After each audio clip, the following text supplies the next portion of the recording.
رباه عفوك إني للنور مدت يداي.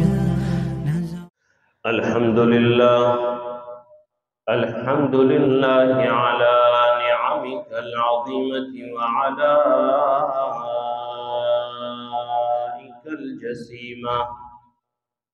يا رب صل وسلم دائما أبدا على حبيبك خير الخلق كلهم.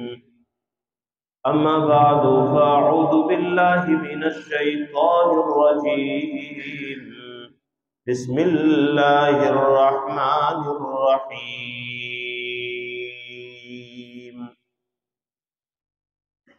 ولا يأتل أولو الفضل منكم والسعة أن يؤتوا أولي القربى والمساكين والمهاجرين في سبيل الله. صدق الله مولانا العظيم. بندے فکر عقبہ کر، بندے فکر عقبہ کر، آخر شب میں اٹھا کر. بندے فکر عقبہ کر، آخر شب میں اٹھا کر، رب کے سامنے سجدہ کر، رب کے آگے رویا کر.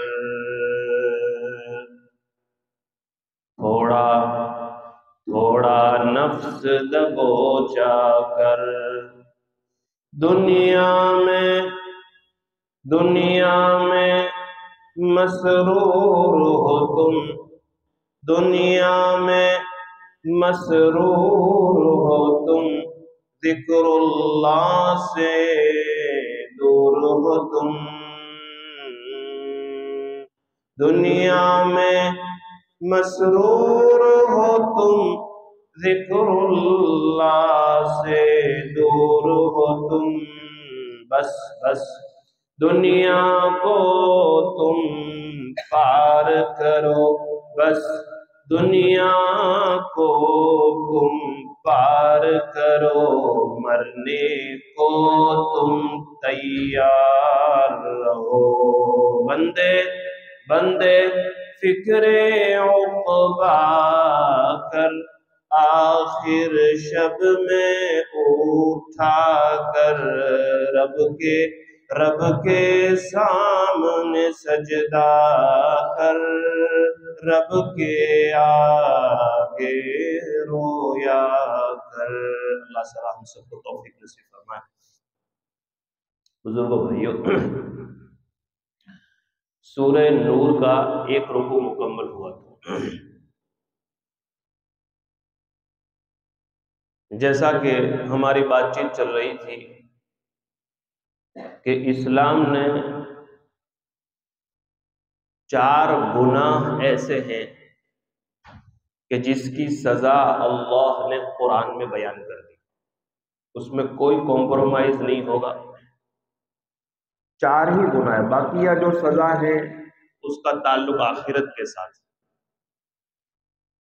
دنیا کے اندر ارجنٹ گناہ کی سزا اگر کسی کو دینے کا حکم ہے تو وہ کتنے گناہ ہیں؟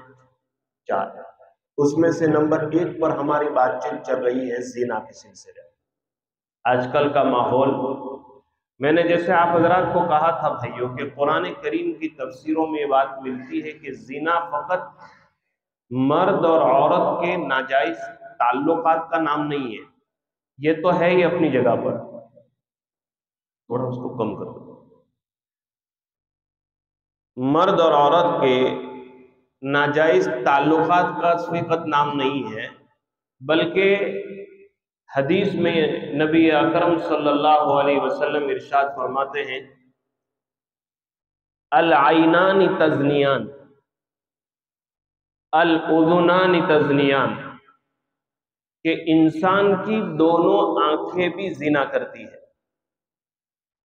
اور انسان کے کان بھی زنا کرتے ہیں. یہ رمضان معلوم ہے کیوں آیا ہے؟ ہم نے روزہ کیوں رکھا ہے؟ کیا مقصد ہے؟ کوئی آدمی کو لاجک تو سوچے. بھائی قرآن پڑھتے تو آدمی کو یہ فیلنگ ہوتا ہے کہ میں اللہ کا کلام پڑھتا ہوں، نماز پڑھتا ہوں، سجدہ کرتا ہوں، دعا مانگتا ہوں. یہ بھوکا رہنا ہے کیا؟ بھوکا کیوں رکھا گیا؟ اس کی وجہ اور اس کا کارن قرآن نے بیان فرمایا ہے، لعلکم تتقون، تاکہ ہمارے اندر گناہوں سے بچنے کی طاقت پیدا ہو. گناہوں سے، اس کا نام روزہ ہے. اس کا نام، دیکھیے جیسے ایک آدمی وضو کرے اور نماز نہ پڑھے، ہر چیز کا ایک ظاہر ہے اور ایک اس کا باطن ہے، اندرونی حقیقت جس کو بولی جاتی ہے. انسان کا جسم موجود ہے، روح نہیں ہے تو کوئی مطلب نہیں ہے.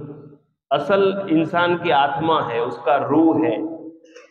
اسی طرح وضو ظاہر آپ نے کیا، نماز نہیں پڑھی تو، جیسے مرزا غالب کے بارے میں لکھا گیا ہے، بڑے شاعر گزرے، بڑے شاعر گزرے ہیں. ایک عادت تھی، وہ شراب کی بوتل جیب میں رکھتے تھے اپنی شیروانی میں، اشعار بہت اچھے پڑھتے تھے. ایک شعر ان کا سلیم پہ بہت قیمتی ہے، بہت آپ کو بھی کام لگے گا. مولانا عبداللہ صاحب کاپود روی نے ایک مرتبہ ہم کو سنایا مرزا غالب کا شعر. حضرت فرماتے تھے اپنے انداز میں کہ ارادے جن کے پختہ ہوں، ارادے پختہ مانی مضبوط، ارادے جن کے پختہ ہوں، نظر جن کی خدا پہ ہو. دیکھو بہت کام آئے گا.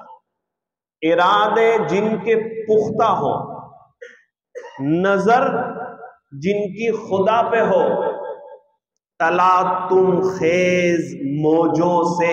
تلاتم کہتے ہیں ایک کے بعد ایک موجیں آتی ہو.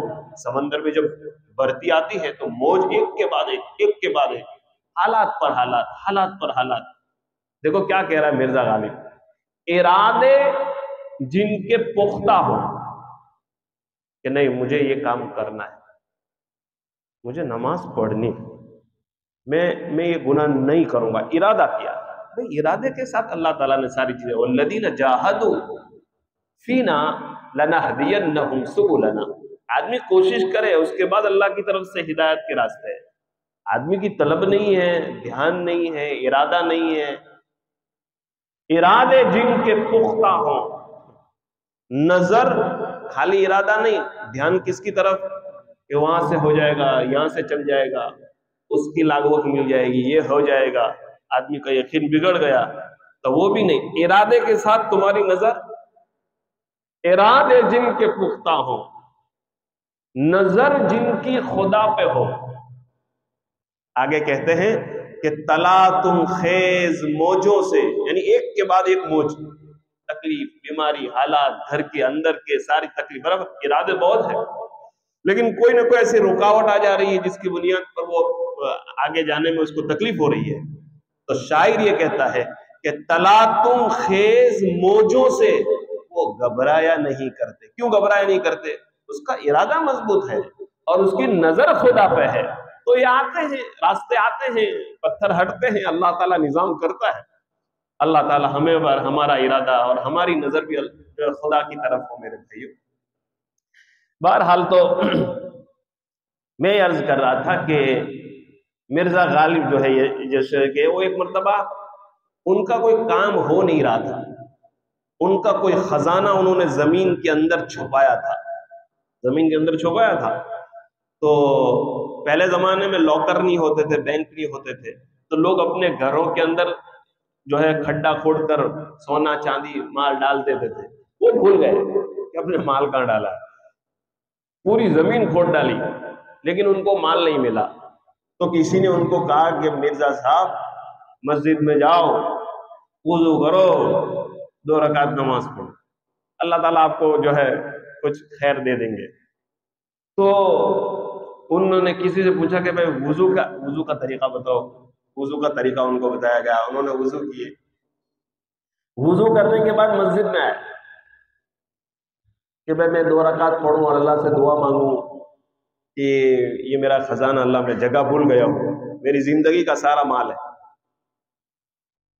انہوں نے جیسے ہی کال باندھنے کا ارادہ فرمایا، تکبیر کہنے کا نیت کر کے، ایک دم سے ان کو یاد آ گیا کہ وہ خزانہ تو وہاں ہے۔ انہوں نے صدق اللہ کر کے کال باندھ بعد میں نماز پوری نہیں کی اور سیدھے گئے۔ انہوں نے ان کو کسی نے پوچھا کہ حضرت آپ اتنے سمجھدار شاعر ہیں، 2 رکعت نماز پڑھ لیتے،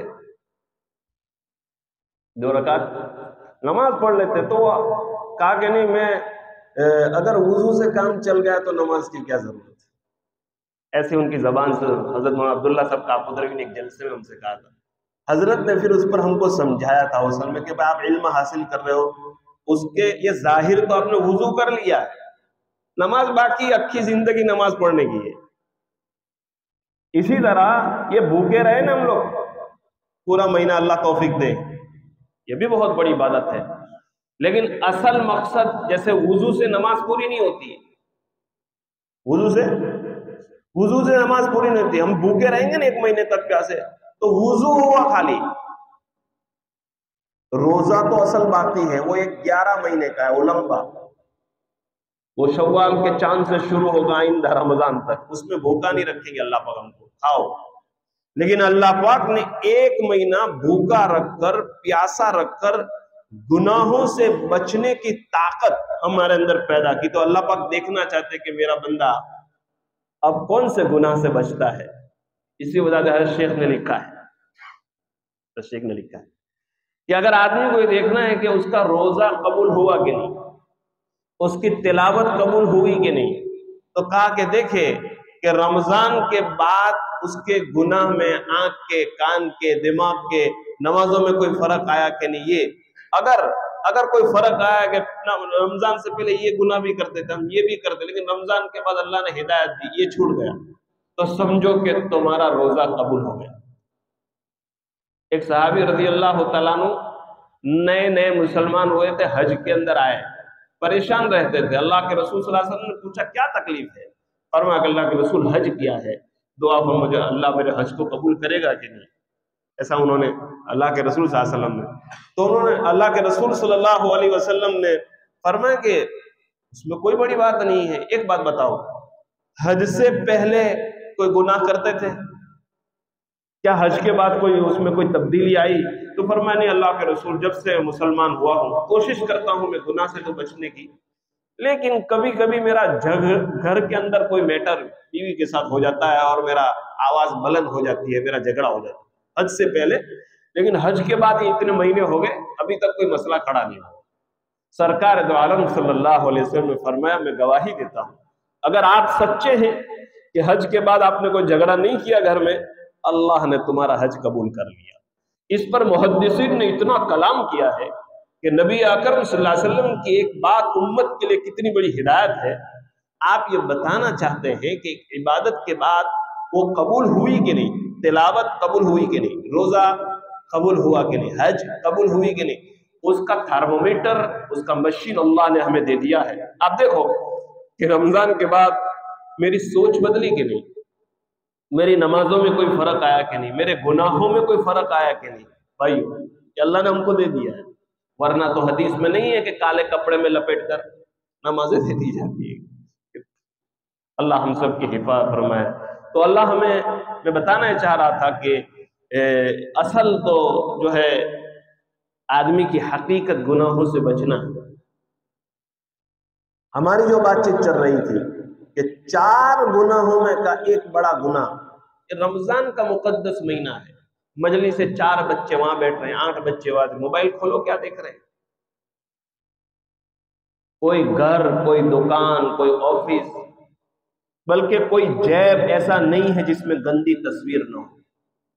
میرے بھائیوں، ہم روزے کے ساتھ گناہ کر رہے ہیں، اور حدیث میں نے آج پڑھا لا یزنی الزانی حین هو یزنی وهو مؤمن، کہ کوئی مسلمان ایمان کی حالت میں زنا نہیں کر سکتا، جس وقت یہ گناہ کرتا ہے اس کے دل سے ایمان اللہ پاک کھینچ لیتا ہے۔ ایمان اور زنا دونوں جمع نہیں ہو سکتے. آنکھ کا کان کا پریکٹیکلی اللہ ہماری حفاظت فرمائے. ہماری بات چیت چل رہی تھی کہ اللہ تعالیٰ نے جو سزا طے کی، لیکن اس میں بتایا تھا کہ اگر کسی نے پاک دامن اور معاشرے اور سماج کی بے گناہ عورت پر اگر کوئی تہمت لگائی اور وہ گواہوں سے ثابت نہیں ہوا تو تہمت لگانے والے کو کتنے کوڑے پڑیں گے؟ 80 کوڑے پڑیں گے. پڑے تھے نا کل، فَجْلِدُوهُمْ 80 جلدہ. یہ واقعہ چل رہا تھا کہ ام المؤمنین حضرت عائشہ صدیقہ رضی اللہ تعالیٰ عنہا پر منافقین کے سردار نے جو تہمت لگائی، اس میں کچھ دو بھولے بھالے مسلمان بھی آ گئے تھے، اور بات پھیلتے پھیلتے پورے مدینے میں بات چل گئی کہ نعوذ باللہ حضرت عائشہ نے کام کیا. اللہ کے رسول بھی بہت پریشان ہوئے تھے. میں نے آپ سے کہا تھا کتنے مہینے تک وحی نہیں آئی. آپ نے حضرت ابو بکر رضی اللہ عنہ کو بلا کہا ابو بکر میرا دل تھوڑا پریشان ہے، کچھ وقت کے لیے بیٹی کو اپنے گھر لے جاؤ. راستے میں حضرت ابو بکر پوچھ رہے ہیں عائشہ کوئی گناہ ہو گیا تو معافی مانگ لے. عائشہ فرمایا اللہ کے ابا میں نے کوئی گناہ میں نے کیا ہی نہیں ہے. پورے مدینے میں بات چیت چل رہی تھی. اور میں نے جیسے اس دن کہا تھا کہ بھئی جب کوئی بات ہمارے معاشرے میں سوسائٹی میں چلتی ہے نا، محلے میں، تو آدمی تحقیق نہیں کرتا، دماغ میں پوزیٹیو لے لیتا ہے، کبھی تحقیق نہیں کرتا، چلتی ہے بات. تو اچھے اچھے لوگ بھی ایسی بات کرنے لگے. کس کے بارے میں؟ نبی پاک صلی اللہ علیہ وسلم کی بیوی حضرت ابو بکر کی بیٹی. 2210 حدیثیں نقل کی انہوں نے. حضرت عمر جیسے آدمی کوئی مسئلہ سمجھ میں نہیں آتا تھا تو صحابہ کو کہتے تھے عائشہ رضی اللہ عنہ کو پوچھو. حضرت عمر رضی اللہ تعالیٰ. بہرحال 2 مہینے کے بعد اللہ پاک نے یہ سورہ نور کی جو ہم نے پڑھی ہے آیت ہے، وہ 10 آیتیں اللہ پاک نے اتاری. ان الذین جاؤوا بالافک عصبۃ منکم لا تحسبوه شرا لکم. اور اللہ تعالیٰ نے اپنے نبی کو بتایا کہ کوئی گھبرانے کی ضرورت نہیں ہے، آپ کو کوئی شرمندہ ہونے کی ضرورت نہیں ہے. یہ جنہوں نے ام المؤمنین پر تہمت لگائی سب جھوٹے ہیں، انہوں نے جھوٹ تہمت لگائی ہے. حضرت عائشہ تو حضرت ابو بکر کے مکان پر تھی، تو حضرت ابو بکر رضی اللہ عنہ کو جب بلایا گیا اور اللہ کے رسول نے کہا کہ عائشہ کو بتا دو بے گناہ ہے، اور جو ہے یہ قرآن کی 10 آیتیں اللہ پاک نے اتار دی ہے. حضرت ابو بکر رضی اللہ عنہ گھر گئے. کیا منظر ہوگا وہ، کیا سما ہوگا میرے بھائیوں. بعض مفسرین نے لکھا ہے کہ چونکہ اللہ کے رسول کو بھی معلوم نہیں تھا حق کیا، سچ کیا، جھوٹ کیا، اس وقت تک آپ تو عالم الغیب نہیں تھے، آپ کے باڈی کا وزن ہلکا پڑ گیا تھا.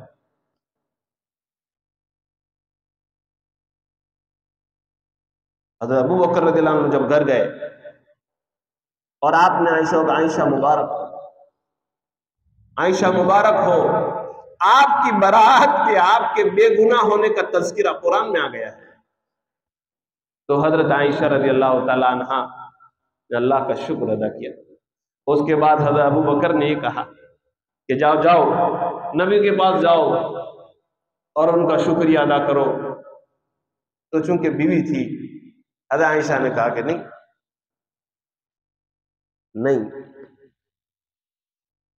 میں تو اس اللہ کا شکریہ ادا کروں گی جس اللہ نے میرے بے گناہ ہونے کا تذکرہ قرآن میں کیا ہے. اور ایک بات یہ بھی لکھی ہے مفسرین نے کہ حضرت عائشہ کو جب حضرت ابو بکر گھر لے جا رہے تھے، قرآن کی تفسیروں میں ہے، تو انہوں نے اتنا کہا تھا کہ سچ کیا ہے اور جھوٹ کیا ہے میں اور میرا خدا جانتا ہے، میں نے کوئی گناہ نہیں کیا ہے. لیکن یہ لوگ میرے اوپر الزام لگاتے ہیں تو میں تو یہی کہوں گی جو آج سے کئی سال پہلے حضرت یعقوب علیہ السلام نے کہا تھا. جب یعقوب علیہ السلام بوڑھے ہو گئے تھے وہ تو، اور ان کا بیٹا حضرت یوسف علیہ السلام چھوٹے تھے، بھائی کھیلنے لے گئے، بھائی ان کو لے گئے تھے کھیلنے کے لیے وہاں، اور حسد کی بنیاد پر باپ کی محبت برداشت نہیں کر پائے، اور ایک بھائی نے بھائی کو کنویں میں ڈالا تھا، ارے ہے کہ نہیں، اور آ کر کہا تھا بھائیوں نے کہ ابا اس کو تو بھیڑیا کھا گیا ہے. اس کو تو بھیڑیا کھا گیا ہے۔ تو یعقوب علیہ السلام یوسف علیہ السلام کے کرتے کو دیکھ رہے ہیں، ان کے خون کو دیکھ رہے ہیں اور سوچ رہے ہیں کہ اللہ یہ میرے بیٹے کیا کہہ رہے ہیں؟ کیا بھیڑیا اتنا سمجھدار تھا کہ میرا بیٹے کا کپڑا کہیں سے پھٹا ہوا نہیں ہے، خالی خون کے دھبے لگے ہیں؟ کیا بھیڑیا اتنا سمجھدار تھا کہ میرے بیٹے سے پہلے کپڑے اتارے ہو، پھر حملہ کیا ہو، پھر اس پر خون لگایا؟ لگتا ہے یہ میرے بیٹوں کا کوئی کارستان ہے۔ ان کے دل میں ایسے یعقوب علیہ، لیکن یعقوب علیہ السلام نے اپنی اولاد سے کچھ نہیں کہا تھا۔ یعقوب علیہ السلام نے کہا تھا فصبر جمیل، میں تو صبر کرتا ہوں، واللہ المستعان، اور اللہ سے مدد طلب کرتا ہوں۔ حضرت عائشہ رضی اللہ عنہ نے اس وقت یہ کہا تھا ابو بکر آپ میرے ابا ہیں، لیکن میں اس وقت یہی کہوں گی جو آج سے کئی سال پہلے یعقوب علیہ السلام نے کہا تھا ان کے بیٹے یوسف کے بارے میں کہ میں تو صبر کرتا ہوں اور صبر کا بدلہ اچھا ہوتا ہے۔ چنانچہ میرے بھائیوں، حضرت عائشہ صدیقہ رضی اللہ تعالیٰ عنہ کی برات کہ آپ بے گناہ، 10 آیتیں قرآن میں اتری۔ کتنی آیتیں؟ یہ ان الذین جاؤوا بالافک 18ویں پارے کا یہ 8واں رکوع پورا اللہ پاک نے حضرت عائشہ رضی اللہ عنہ کے بارے میں اتارا ہے۔ بلکہ بعض محدثین نے لکھا ہے کہ نبی اکرم صلی اللہ علیہ وسلم کے انتقال کے بعد حضرت عائشہ رضی اللہ تعالیٰ عنہ ازواج مطہرات کے ساتھ، دوسری ماؤں کے ساتھ بیٹھی ہوئی تھی، ایک دوسرے حضرت زینب اور حضرت جویریہ، حضرت سودا الگ الگ باتیں کر رہی تھی کہ نبی صلی اللہ علیہ وسلم کو میرے ساتھ اتنی محبت تھی۔ کوئی جب گھر میں سے کوئی آدمی جاتا ہے تو یاد کرتے ہیں ابا نے مجھے یہ کہا تھا، ابا یہ کرتے تھے، امی یہ کرتے تھے۔ تو ساری ازواج نے، ساری امہات المؤمنین نے نبی صلی اللہ علیہ وسلم کی خوبیاں بیان کی کہ آپ نے میرے ساتھ یہ معاملہ کیا، آپ نے مجھے یہ دیا، آپ نے میرے ساتھ اس طرح معاملہ فرمایا۔ حضرت عائشہ نے کہا تمہیں جو کہنا ہو کہو، میری ایک بات سن لو کہ نبی کا انتقال میری گود میں ہوا ہے، اور نبی صلی اللہ علیہ وسلم نے آخری چیز میرا تھوک مبارک مسواک پر لگا کر کیا ہے، اور یہ فرمایا کہ میری برات اور میرے بے گناہ ہونے کا ذکر اللہ نے قرآن میں کیا ہے۔ یہ فضیلت ہے میرے بھائیو حضرت عائشہ رضی اللہ تعالیٰ عنہ کی۔ بہرحال یہ زنا کا گناہ اور اس کے ساتھ ساتھ اس سے بڑی چیز پاک دامن عورت پر تہمت لگانا، اللہ ہمارے معاشرے کو اس سے خوب حفاظت فرمائے۔ ایک کام کی بات جو آج کی آیت میں نے پڑھی ہے کہ یہ واقعہ ہو گیا، یعنی کیا؟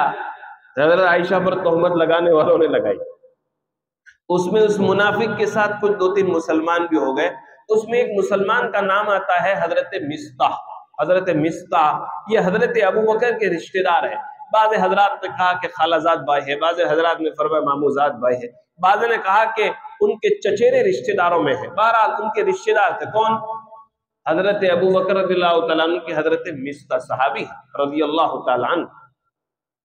تو ان کی زبان سے بھی ایسا نکل چکا تھا کہ بھائی نعوذ باللہ عائشہ رضی اللہ عنہ سے ایسا گناہ ہوگا۔ ایک غریب صحابی تھے حضرت ابو بکر رضی اللہ تعالیٰ عنہ، ان کو ماہانہ کچھ وظیفہ ہدیہ دیا کرتے تھے، غریب تھے، اپنے رشتہ دار تھے۔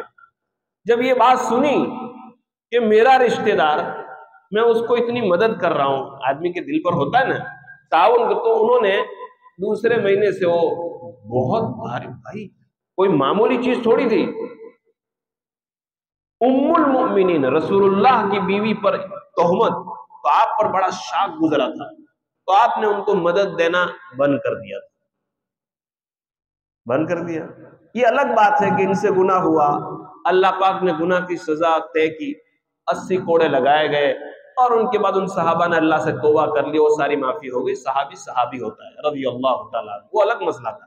قرآن یہ فرماتا ہے کہ اللہ تعالیٰ نے قرآن میں آیت نازل فرمائے وَلَا يَأْتَلِ أُولُو الْفَضْلِ مِنْكُمْ وَالسَّعَةِ أَنْ يُؤْتُوا أُولِي الْقُرْبَى وَالْمَسَاكِينَ وَالْمُهَاجِرِينَ فِي سَبِيلِ اللَّهِ أَلَا تُحِبُّونَ أَنْ يَغْفِرَ اللَّهُ لَكُمْ۔ اللہ تعالیٰ نے نبی علیہ السلام پر یہ آیت نازل فرمائی اور آپ صلی اللہ علیہ وسلم سے کہا کہ ابو بکر کو کہو، ابو بکر کو کہو کہ جو آدمی نیک ہوتا ہے، جو فرما بردار ہوتا ہے، جس کے اخلاق اچھے ہوتے ہیں، وہ غریبوں کی مدد بند نہیں کیا کرتے۔ مسکین مہاجر کی آپ مدد کر، یہ الگ بات تھی کہ آپ کی بیٹی پر انہوں نے تہمت لگائی، آپ کے دل پر شاک گزرا، لیکن یہ گناہ اپنی جگہ پر ہے، لیکن ایک نیکی آپ اپنے رشتہ دار کے ساتھ، اپنے بھائی کے ساتھ صلہ رحمی کا جو کر رہے تھے، اس تہمت کی وجہ سے آپ نے بند کیوں کر دیا؟ دیکھو ہمارے لیے کتنا بڑا سبق ہے ڈاکٹر صاحب، کتنا، ابھی رمضان کا مہینہ چل رہا ہے نا، زکوٰۃ دے کر بھی ہم احسان جتائیں گے، زکوٰۃ تو مجھے اس کو نہیں تو اس کو کسی کو دینی ہے۔ اللہ قرآن میں فرماتے بھائیو، یا ایھا الذین آمنوا لا تبطلوا صدقاتکم بالمن والاذی، اے ایمان والو تم اپنے صدقات اور خیرات کو احسان جتلا کر برباد مت کرو، بلکہ حضرت مولانا خلیل الرحمن صاحب نے حضرت مولانا یوسف صاحب کا حوالہ دے کر ایک بات کہی تھی کہ حضرت یہ فرماتے تھے کہ زکوٰۃ کی رقم اگر آپ کسی کو دے رہے ہیں اور آپ کو معلوم ہے کہ یہ زکوٰۃ کا حقدار ہے، تو اس کو یہ مت کہو کہ یہ زکوٰۃ کی رقم ہے، تمہیں یہ اس کو کہنے کی کوئی ضرورت نہیں، تمہیں خالی تمہارے دماغ میں ہونا چاہیے کہ زکوٰۃ کا حقدار ہے، آپ ہدیہ کہو، آپ تحفہ کہو، آپ گفٹ کہو، آپ کو میں 500 روپے دوں اور میں کہے زکوٰۃ کی رقم، تو آپ کے ایک بھائی یا اللہ اس کے دل پر تھوڑا چھوٹا پن آئے گا، فرمایا یہ کرنے کی بھی تم کو ضرورت نہیں، آپ ہدیہ کہہ کر دے دو، تمہاری زکوٰۃ اتنا ہے کہ وہ حقدار ہونا چاہیے، یعنی اتنا بھی احسان جتلانے کی ضرورت نہیں ہے۔ حضرت ابو بکر رضی اللہ عنہ کو اللہ کے رسول نے بلایا کہ ابو آپ کس کی مدد کرتے تھے؟ فرمایا کیا ہوا حضور صلی اللہ علیہ وسلم؟ فرمایا قرآن میں آیت اتری ہے وَلَا يَأْتَلِ أُولُو الْفَضْلِ، کہ فضیلت والے کے لیے، اخلاق والے کے لیے، اچھے انسان کے لیے مناسب نہیں ہے کہ وہ مسکین اور مہاجرین کی جو مدد کرتے تھے اس کو بند کر دیں۔ حضرت ابو بکر کو جب معلوم ہوا آپ پسینہ پسینہ ہو گئے، رونے لگے۔ میرے بھائیوں ہمارے لیے کتنا بڑا سبب، آپ دھیان سے سننا، اور اللہ سے معافی مانگی کہ اللہ یقیناً میرے سے غلط ہوا، کہ لیکن ایک میری بیٹی تھی اور نبی کی بیوی تھی تو میرے اوپر ایک شاک گزرا کہ، لیکن اللہ تعالیٰ ہر ایک کی تربیت فرماتے ہیں۔ اللہ تعالیٰ نے حضرت ابو بکر سے فرمایا ابو بکر تمہاری جو شان ہے، تمہارا جو مقام ہے، اس کے لیے یہ مناسب نہیں ہے کہ کوئی تمہیں گالی دے رہا ہے، کوئی تمہاری اولاد پر تہمت لگا رہا ہے، اس کی وجہ سے تم اس کے ساتھ اپنا کام بگاڑ دو، بات چیت بند کر دو، اس کی برائی کرو، اچھے آدمی کے لیے مناسب نہیں ہے۔ ہمارے لیے بہت بڑا سبق ہے۔ آج چھوٹی بات کوئی ہو گئی، اب اس کو لیس میں سے نام کٹ، اگر میں آپ کو کوئی چیز دے رہا ہوں، دیکھو ہمارے مدارس میں کتاب پڑھائی جاتی ہے نور الانوار، بڑی کتاب ہے اصول کی، اس میں انما الصدقات للفقراء والمساکین کی تفسیر میں لکھا ہے کہ جب زکوٰۃ کی رقم ہم کسی کو دیتے ہیں نا، تو اصل میں اس کا مالک تو اللہ بنتا ہے، ہم اللہ کو دیتے ہیں، اس لیے کہ زکوٰۃ کس نے فرض کی؟ زکوٰۃ فرض ہے کہ نہیں؟ نماز کس کے لیے پڑھتے ہیں؟ تو پھر زکوٰۃ واقیم الصلاۃ وآتوا الزکاۃ ساتھ ساتھ نہیں اللہ پڑھنے، زکوٰۃ اصل میں ہم اللہ کو دیتے ہیں، لیکن اللہ کو مال کی کیا ضرورت ہے؟ تو اللہ نے اپنی ملکیت میں لے کر پھر یوں فرمایا کہ اب یہ جو ہے امت کے غریبوں میں تقسیم کر دیا گیا۔ تو زکوٰۃ میں اصل کون ہے؟ اللہ ہے۔ اللہ تعالیٰ نے حضرت ابو بکر رضی اللہ عنہ کو کہا کہ آپ جو دے رہے ہیں آپ کے لیے مناسب نہیں ہے، وہ انہوں نے جو کیا وہ کیا، لیکن آپ اس نیکی کو بند نہ کرو۔ معلوم یہ ہوا کہ ہم اگر اس آیت کا سبق کیا نکلا، اس آیت کی تفسیر کیا نکلی، کسی کے ساتھ بھی ہم احسان کر رہے ہیں، کسی کے ساتھ بھی کوئی نیکی کر رہے ہیں، ریپلائی میں اس کا بیہیویئر، اس کا برتاؤ ہمارے ساتھ کچھ الگ ہو تو ہمیں سوچنا چاہیے۔ ابو بکر رضی اللہ عنہ کیا کیا معلوم ہے؟ مجدد الفسانی رحمت اللہ علیہ نے لکھا ہے کہ اس آیت کے نازل ہونے کے بعد حضرت ابو بکر نے اپنے اس رشتہ دار مصطح کو جتنا دیتے تھے نا پہلے تہمت لگانے سے پہلے، اس آیت کے نازل ہونے کے بعد ڈبل دینا شروع کیا۔ کسی نے ان سے پوچھا تھا کہ فرمایا نہیں، یہی وہ ہے جس کی وجہ سے مجھے قرآن میں ڈانٹ پڑی۔ ہمارے لیے ثبوت ہے۔ ولا يأتل أولو الفضل منكم والسعة أن يؤتوا أولي القربى والمساكین والمہاجرین فی سبیل اللہ وليعفوا وليصفحوا. اللہ پاک پھر فرماتے ہیں، اللہ پاک کیا فرماتے ہیں؟ الا تحبون ان یغفر اللہ لکم. کیا تم کو یہ بات پسند نہیں ہے کہ یہ جو تم لین دین کرتے ہو، کسی کے ساتھ احسان کرتے ہو، کسی کے ساتھ کوئی نیکی کرتے ہو، اللہ تمہیں معاف کر دے؟ کیا تم کو یہ پسند نہیں ہے؟ جب تم کو یہ پسند ہے کہ اللہ مغفرت کرے تو وہ سامنے والا تمہارے ساتھ جو بھی بیہیویئر کرے آپ اس کی طرف مت دیکھو، اس کی ضرورت کی طرف دیکھو. اللہ پاک میرے بھائیوں ہمیں صحیح سمجھنے کی توفیق نصیب فرمائے. یہاں پر یہ رکوع ختم ہوتا ہے. چونکہ آئندہ کل میرا آخری دن ہے تو مجھے ارادہ ہو رہا ہے کہ ہم آئندہ کل انشاءاللہ زکوٰۃ کے سلسلے میں ڈیٹیل کے ساتھ تھوڑی بات چیت کریں گے. زکوٰۃ کے مسائل کیا ہیں؟ فضائل ہم سب ہر ایک جگہ پر جانتے ہیں، لیکن زکوٰۃ کے مسائل کا جاننا بہت زیادہ ضروری ہے. کل تھوڑا زیادہ وقت لیں گے اور زکوٰۃ کے مسائل اگر کسی ساتھی کو کوئی چیز پوچھنا وہ بھی تیار ہو کر آوے، انشاءاللہ ہم اس کی طرف بات کریں. ابھی جو ہے 2 دن پہلے قرآن کریم کی ایک آیت تراویح میں سنی آپ لوگوں نے، والذین یکنزون الذھب والفضة ولا ينفقونها في سبيل الله فبشرهم بعذاب علیم. اللہ پاک فرماتے ہیں والذین یکنزون الذھب، جو لوگ سونا چاندی مال و دولت جمع کرتے ہیں اور اس کی زکوٰۃ ادا نہیں کرتے ہیں، اللہ فرماتے ہیں فبشرهم، نبی جی آپ ان کو ایک دردناک عذاب کی خبر دے دیجئے. یوم یحمى علیہا فی نار جہنم، میں نہیں کہ قرآن میں ہے، یوم یحمى علیہا فی نار جہنم فتقوی بہا جباہہم وجنوبہم وظہورہم. اللہ فرماتے ہیں زکوٰۃ نہ دینے والوں کے لیے 3 سزا ہے. سب سے پہلی سزا یہ ہے کہ اس کے یہ دونوں پہلو اور اس کی پیشانی اور پیٹھ، یہ پہلو، پیشانی اور پیٹھ، ان 3 حصوں کو، بدن کے ان 3 حصے کو، جباہہم وجنوبہم وظہورہم، ان تینوں کو اللہ تعالی جہنم کی آگ میں ڈالیں گے. قرآن میں ہے. اور اللہ پاک فرمائیں گے ھذا ما کنزتم، ھذا ما کنزتم، یہ وہ مال ہے جو تو نے کمایا تھا. فذوقوا ما کنتم تکنزون، اب اس کا عذاب چکھو. محدثین اور مفسرین نے لکھا ہے کہ پیشانی کو جہنم میں جلانے کا کیا مطلب، پیٹھ کا جلانے کا کیا مطلب، یہ پہلو کے جلانے کا کیا مطلب. اللہ نے دوسرے باڈی کے پارٹس کا ذکر نہیں فرمایا. تو لکھا ہے جواب میں کہ جب کوئی مستحق آدمی، جب کوئی مفلس آدمی، بیمار آدمی، حقدار آدمی تمہارے پاس آتا ہے، تمہارے ان کے ساتھ بنتی نہیں ہے، تعلق نہیں ہے، حقدار ہے، حقدار ہے، اور تو سب سے پہلے انسان کی پیشانی پر بل آتا ہے کہ کہاں آیا. اور پھر بھی اگر وہ نہیں مانتا تو تم اپنا پہلو اس سے گھما لیتے ہو. پھر بھی اگر نہیں مانتا تو تم اپنی پیٹھ دکھا دیتے ہو. اللہ پاک فرماتے ہیں میرا مستحق بندہ تیرے دربار میں آیا تھا اور زکوٰۃ تیرے اوپر فرض تھی، تو نے سب سے پہلے پیشانی سے منع کیا، اس کے بعد پہلو سے منع کیا، اس کے بعد پیٹھ سے منع کیا. ھذا ما کنزتم جباہہم وجنوبہم وظہورہم، ان تینوں کو جہنم کی آگ میں جلا. میرے عزیز بھائیوں، بہت سارے لوگ کیا کرتے ہیں، زکوٰۃ دیتے حساب نہیں کرتے. آپ کو یرلی حساب کرنا پڑے گا. 1 لاکھ پر 2500 بات برابر ہے، لیکن آپ سال میں ایک مرتبہ جب بھی آپ کا سال پورا ہو اس کے 1 دن پہلے 2 دن پہلے آپ پورا سروے کریں.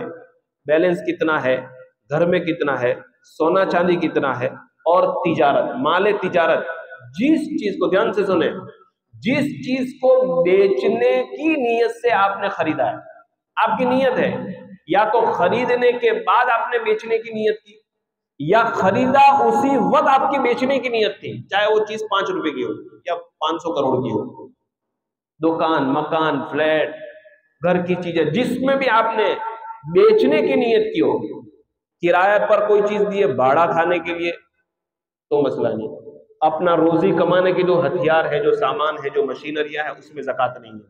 اسی طریقے سے وہ گاڑیاں جو آپ نے خود یوز کرنے کے لیے رکھے، چاہے 2 ہو 4 ہو، آپ کے پاس 10 مکان ہے، بیچنے کی نیت نہیں ہے، تجارت کی نیت، بزنس کا نیت نہیں ہے، کرایہ پر دیے ہیں، ایسے ہی پڑے ہیں، 2 مکان میں رہ رہے ہو تو زکوٰۃ نہیں. 1 مکان ہے لیکن بیچنے کی نیت ہے، 1 زمین ہے لیکن بیچنے کی نیت ہے،